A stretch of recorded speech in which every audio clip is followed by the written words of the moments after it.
My name is Emma, I'm 27 and got diagnosed with cervical cancer in January 2014.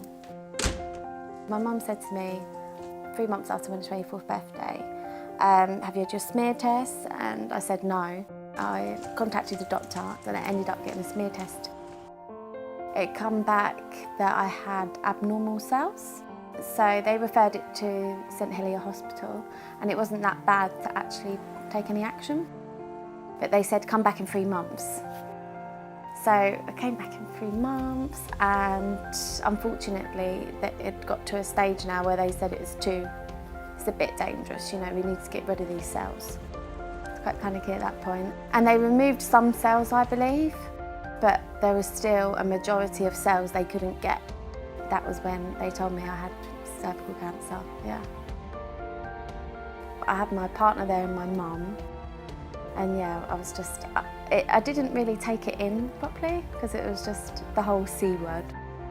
I think this was a very panicky time as well, probably the worst time because I had to wait for results to find out whether it spread, and they couldn't tell me which type of surgery I was having because they had to explore the area more and do more tests, more MRI.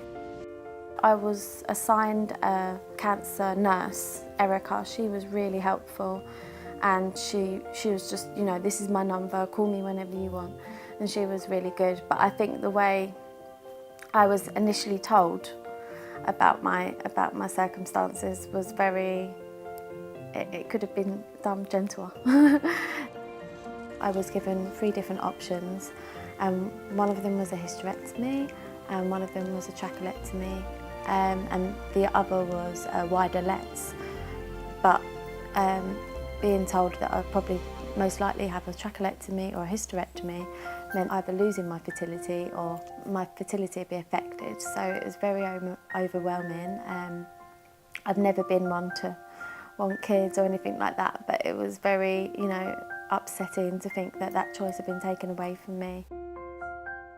But luckily enough, it wasn't a hysterectomy, so I still have options now and able to still conceive.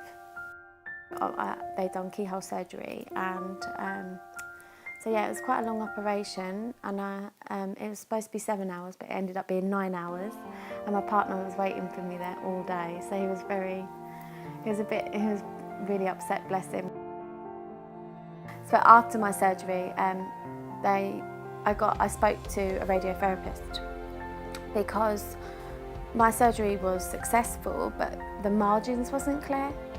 So instead of me having a 6% of reoccurrence chance, there was an increase. There was 9 to 10%. So that was a decision I had to make. They said we can either just go with your chances, or there was the choice of having radiotherapy and chemo. But the trouble with having that is that it would have totally destroyed the point of having a trachelectomy because I would have lost my fertility, most probably. So it was still a hard decision, but I thought I'm just going to take the risk of that 4% increase and not have the radio and the other side effects that I read about it. I was really well informed. I had an appointment with a radiotherapist and she informed me of the consequences. I think one of the things that got me through this the most is having my partner to depend on and talk to.